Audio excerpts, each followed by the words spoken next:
तो dear student, जो भी 2025 में बोर्ड एग्जाम देने वाले हैं 24 फरवरी को, तो यह पेपर देख सकते हैं आप। यह सामान्य हिंदी 2025 का बोर्ड पेपर का पेपर है। यह क्लास 12 वालों के लिए है। तो मैं बताने जा रहा हूँ, इसमें पूरा क्वेश्चन बताऊंगा, इसका आंसर अगले वीडियो में आएगा। बस मैं इसमें क्वेश्चन बताऊंगा, आपको उस क्वेश्चन को लिख लेना है, याद कर लेना है। देखिए, खड़ी बोली की प्रथम गद्य रचना किसे माना जाता है? छंद छंद की वर्ण की महिमा, कि कायमनी को, कि प्रिय प्रवास को, कि रामचरितमानस को। यह क्वेश्चन आप जरूर याद कर लीजिएगा, यह हर साल पूछता है। तो मैं नेक्स्ट टेस्ट चलता हूँ डियर स्टूडेंट। देखिए, मैं नेक्स्ट टेस्ट पे आ गया हूँ। और देखिए दूसरा क्या है, दूसरा प्रश्न क्या है। देखिए दूसरा प्रश्न ये दिया हुआ है, दूसरा प्रश्न ये दिया हुआ है, हिंदी प्रदीप पत्रिका के संपादक प्रताप नारायण मिश्र, की बद्रीनाथ नारायण चौधरी प्रेमघन, की बालकृष्ण भट्ट, भारतेंदु हरिश्चंद्र। चारों में से कौन है? अगर आपको पता होगा तो आप लोग तुरंत ही टिक लगा लीजिएगा। बाबू गुलाब राय की आत्मकथा, कुछ आप बीती कुछ जग बीती, मेरा जीवन प्रवाह, की मेरी असफलताएं, की अपनी खबर। आप लोग को यह टॉपिक जरूर याद कर लेना है, हर साल बोर्ड पर पूछता है। चौथा क्या दिया हुआ है इसमें, अतीत के चलचित्र किस विधा की रचना है? जीवनी, स्मरण, निबंध की कहानी। जीवन और दर्शन के रचनाकार हैं महावीर प्रसाद द्विवेदी, की राय कृष्णदास, डॉक्टर संपूर्णानंद, की राम बिच बेनापुरी। देखिए यह क्वेश्चन भी इंपॉर्टेंट है, आप लोग इस क्वेश्चन को भी याद कर लीजिएगा। देखिए वही दूसरा क्या दिया हुआ है, हरी घास पर क्षण भर की रचनाकार है। देखिए किसका है ये रचनाकार, भवानी प्रसाद मिश्र, बालकृष्ण शर्मा नवीन, की अज्ञे, की नागा अर्जुन का है। वही दूसरा प्रश्न क्या है, हरि और जी की कृति नहीं है। देखिए यह चारों ऑप्शन दिया हुआ है, इस चारों ऑप्शन को आप जो भी सही इसमें होगा वो आप टिक लगा लीजिएगा। ग, साहित्य लहरी की रचयिता हैं तुलसीदास, सूरदास, कबीर, के आचार्य केशव दास। चौथा प्रश्न क्या है, नौका विहार कविता किस कृति के अवतरित है? गुंजन से, की वीणा से, की पल्लव से, की युगांत से। देखिए सब एक एक नंबर क्वेश्चन है, यह 10 क्वेश्चन आता है एक एक नंबर का। पांचवा प्रश्न क्या है, दूसरा सप्तक के कवि हैं रामविलास शर्मा, की गिरजा कुमार माथुर, केदारनाथ सिंह, की भवानी प्रसाद मिश्र। देखिए डियर स्टूडेंट, आप लोग को जो भी इसमें ऑप्शन याद होगा तो याद कर लीजिएगा, वरना जो मैं बता रहा हूँ वो भी याद कर लीजिएगा। नेक्स्ट वीडियो में पूरा इसका आंसर सहित आएगा वीडियो। देखिए मैं दूसरे पृष्ठ में चल रहा हूँ दोस्तों।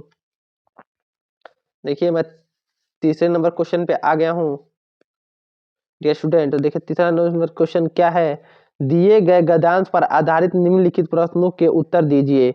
देखिए इसमें दिया हुआ है गद्यांश अथवा करके दिया होता है, दोनों में से एक करना रहता है। तो देखिए पहला क्या है, उपयुक्त गद्यांश के पाठ तथा लेखक का नाम लिखिए। ये किस किस गद्यांश से लिया गया, किस पाठ के, इसके लेखक का नाम। रेखांतिक गद्यांश की आशय स्पष्ट कीजिए। देखिए जो रेखांतिक गद्यांश है इसका आशय स्पष्ट करना है। भौतिक समृद्धि के महत्व के विषय में लेखक क्या मान्यता है? वहीं चौथा क्वेश्चन दिया हुआ, लेखक के अनुसार मनुष्य के जीवन में भौतिक एवं आध्यात्मिक वस्तुओं को किस प्रकार स्वीकार करना चाहिए? पांचवा क्वेश्चन है, भौतिक समृद्धि अपने साथ क्या लाती है? देखिए आप लोग याद करना है। सातवां करके क्या दिया हुआ है, धरती माता की कोख में जो अमूल्य निधियां भरी है जिनके कारण वह वसुंधरा कहलाती हैं। देखिए यह आपके किताब में होगा, इसे आप जरूर पढ़ लीजिएगा। और इसका क्वेश्चन 5 क्वेश्चन दिया हुआ है, इसका भी सिर्फ इसका क्वेश्चन दिया हुआ है, इसका व्याख्या व्याख्या नहीं करना है। देखिए दिया हुआ, पृथ्वी का वसुंधरा क्यों कहा जाता है? पृथ्वी की देह को किसने संवारा है? हमारे आर्थिक अद्भुत के लिए क्या आवश्यक है? पाठ का शीर्षक एवं लेखक का नाम लिखिए। पहाड़ों को किसने पीसा है? स्टूडेंट फिर हम नेक्स्ट पेज पे आ जाते हैं। और चौथा प्रश्न यहाँ पर होता है, निम्नलिखित पदांश पर आधारित प्रश्नों के उत्तर दीजिए, जो कि 10 नंबर का होता है। 5 गुणे 2 10 नंबर का होता है ये प्रश्न। और देखिए इसमें दिया हुआ है, जल पंचर गत अब अरे अधीरा भागे। देखिए आपकी किताब में दिया होगा ये भी, और आप इसका लिखना है रेखांकित करके व्याख्या कीजिए। मैं नीचे चलता हूँ क्वेश्चन की ओर। उपयुक्त पदांश का शीर्षक एवं कवि का नाम लिखिए। शीर्षक और कवि का नाम लिखना है पदांश के। उपयुक्त पदांश में किसका संवाद हो रहा है? तीसरा प्रश्न क्या है, वे ज्वलित भाव किसके जगह थे? चौथा प्रश्न क्या है, रेखांतिक अंश की व्याख्या कीजिए। पांचवा प्रश्न क्या है, पश्चाताप की अग्नि में कौन जल रहा है? हो गया। अथवा करके फिर एक प्रश्न दिया हुआ है यहाँ पर क्वेश्चन। देखिए नील परिधान वीच सुकुमार, ये भी दिया होगा आपकी किताब में। ये कौन से पाठ का है आप याद कर लीजिएगा। और इसका क्वेश्चन क्या दिया हुआ है, उपयुक्त पद्यांश के शीर्षक का कवि नामोल्लेख कीजिए। दूसरा क्या है, रेखांकित वाक्यों की व्याख्या कीजिए। इसका जो रेखांकित किया गया उसका व्याख्या करना है। तीसरा क्या है, मेघ वन बीच में कौन सा अलंकार है। मेघ वन बीच में कौन सा अलंकार है, आप लोग ये क्वेश्चन याद कर लीजिएगा। प्रस्तुत पद्यांश में नायिका के मूल्य की तुलना किस से की गई है। छवि धाम शब्द का अर्थ स्पष्ट कीजिए। डियर स्टूडेंट, हम नेक्स्ट पेज पे चलते हैं, देखते हैं कौन सा क्वेश्चन आता है। देखिए नेक्स्ट पेज पे हम लोग आ गए हैं और आया है, निम्नलिखित में से एक लेखक का साहित्यिक परिचय देते हुए उनकी प्रमुख कृतियों के बारे में उल्लेख कीजिए। कम से कम अधिक शब्द में 80 शब्द में लिखना है। Doctor APJ Abdul Kalam, doctor Hazari Prasad Dwivedi, Vasudev शरद अग्रवाल।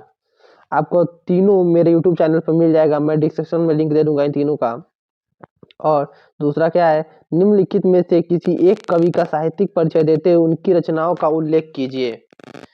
अधिकतम शब्द सीमा 80 शब्द। जयशंकर प्रसाद, सुमित्रानंद पंत, रामधारी सिंह दिनकर। सबसे सरल तो जयशंकर प्रसाद का है, आपको याद ही होगा। स्टूडेंट नहीं याद होगा तो मेरे डिस्क्रिप्शन में लिंक दिया हुआ है पूरा वीडियो का, आप जाकर देख लीजिएगा। छठवा क्या है, पंच लाइट अथवा बहादुर कहानी का सारांश लिखिए। अधिकतम सीमा 80 शब्द। पंच लाइट कहानी बहुत ही आसान है, बहुत ही आसान शब्दों में समझाया हूँ अपने वीडियो में यूट्यूब चैनल पर, आप जाकर देख लीजिएगा उसे भी, मैं इसका भी लिंक दे दूंगा डिस्क्रिप्शन में। अथवा का क्या दिया हुआ है, ध्रुव यात्रा अथवा बहादुर की कहानी। देखिए ध्रुव यात्रा बहादुर की कहानी, इस सारा कहानी का लिंक मैं दे दूंगा, आप देख लीजिएगा। सातवां प्रश्न क्या है, 100 पठित खंड काव्य के आधार पर एक खंड के प्रश्न का उत्तर दीजिए।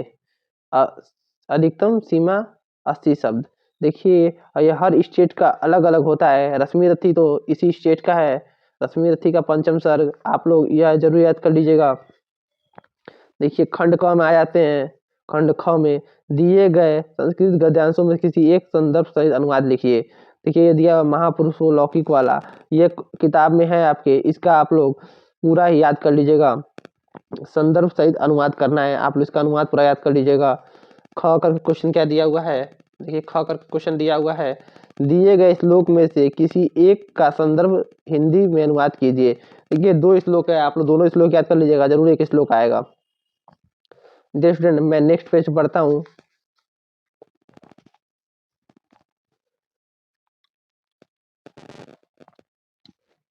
स्टूडेंट देखिए नेक्स्ट पेज पे क्या दिया हुआ प्रश्न में, निम्नलिखित मुहावरों में से लोकांतिक में से किसी एक अर्थ लिखकर वाक्य के प्रयोग कीजिए। अपने पैरों पे खड़ा होना, उल्टी गंगा बहना, गुलर का फूल होना, मक्खन खाना। वही 10वां प्रश्न दिया हुआ है, निम्नलिखित शब्दों में से संधि विच्छेद का सही विकल्प का चयन कीजिए। देखिए सब क्वेश्चन दिए हुए हैं, सबका आपको चयन करके लिखना है।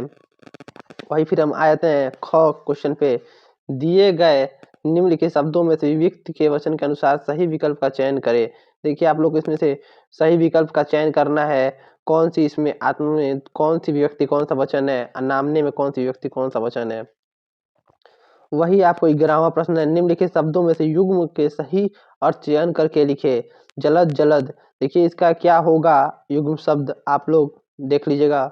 वही नेक्स्ट पेज पर चलते हैं डियर स्टूडेंट हम लोग फिर। देखिए नेक्स्ट पेज पे क्या दिया हुआ है, ये भी वही है, युग्म शब्द इसका भी लिखना है। उसके बाद ख का क्वेश्चन क्या है, निम्नलिखित शब्दों में से किसी एक शब्द के 2 लिखिए। अच्छत जिज कर, इन लोग का एक से अधिक शब्द लिखना है। निम्नलिखित वाक्यांशों में से किसी एक सही शब्द का चयन लिखिए। किए गए उपकार को न मानने वाला, इसमें से आपको एक पे टिक लगा देना है। घृणा के योग, इसमें से भी एक टिक लगा देना है। और आप इस क्वेश्चन को जरूर कर लिए हर साल पूछता है। घ क्वेश्चन क्या है, निम्नलिखित में से किन्हीं 2 वाक्यों को शुद्ध करके लिखे। महादेवी वर्मा का विद्वान कवित्री थी, मैं भोजन कर लिया हूँ, मेरी कृपया मेरे सामानों का निगाह करने की कृपा करें, तुम मेरे से मत बोलो। देखिए इसका 2 वाक्यों का शुद्ध करके लिखना है, इसमें से 2 वाक्य आप शुद्ध करके लिख सकते हैं। 12वां प्रश्न क्या है, करुण रस अथवा हास रस का स्थायी भाव के साथ क्या उदाहरण है, लिखिए। देखिए आप लोग को करुण और हास रस याद कर लेना है। ख क्वेश्चन क्या, उपमा अलंकार अथवा रूपक अलंकार का लक्ष्य क्या उदाहरण लिखिए। उपमा और रूपक दोनों आप लोग को याद कर लेना है। ग क्वेश्चन क्या है, सोरोठा चंद्र अथवा कुंडलिया चंद्र का लक्षण या उदाहरण लिखिए। देखिए आप लोग को सोरोठा चंद्र और कुंडलिया चंद्र दोनों याद कर लेना है, दोनों में से एक क्वेश्चन जरूर आता है। वही तीसरा है, किसी बैंक के शाखा प्रबंध को पुस्तक एवं लेखन सामग्री की दुकान खोलने हेतु ऋण प्राप्ति के लिए आवेदन पत्र लिखे। देखिए प्रार्थना पत्र हर साल पूछता है। नगर में अथवा कर दिया नगर में मोहल्ले नाली साफ करने का नगर पालिका को आवेदन पत्र लिखे। देखिए मैं इसका एक वीडियो बना रखा हूँ जो डिस्क्रिप्शन में लिंक दे दूंगा, आप लोग इसे जरूर देख लीजिएगा, हर साल पूछता है नगर के मोहल्ले वाला। देखिए मैं नेक्स्ट पेज पे चल रहा हूँ डियर स्टूडेंट। नेक्स्ट पेज पे क्या दिया हुआ है, निम्नलिखित विषयों में से किसी एक पर अपनी भाषा शैली में निबंध लिखे। मेरा प्रिय कवि, नवीन शिक्षा पद्धति, पर्यावरण प्रदूषण का कारण और निवारण, विद्यालय में स्वास्थ्य शिक्षा। देखिए हर साल पूछता है पर्यावरण प्रदूषण पर, मैं इसका भी लिंक डिस्क्रिप्शन में दे दूंगा, आप जरूर देख लीजिएगा। अगर आपको वीडियो अच्छी लगी हो तो चैनल को लाइक और सब्सक्राइब जरूर करेंगे, और आपको किस विषय पर वीडियो चाहिए मुझे बता देंगे, मैं उसी विषय पर वीडियो ला दूंगा।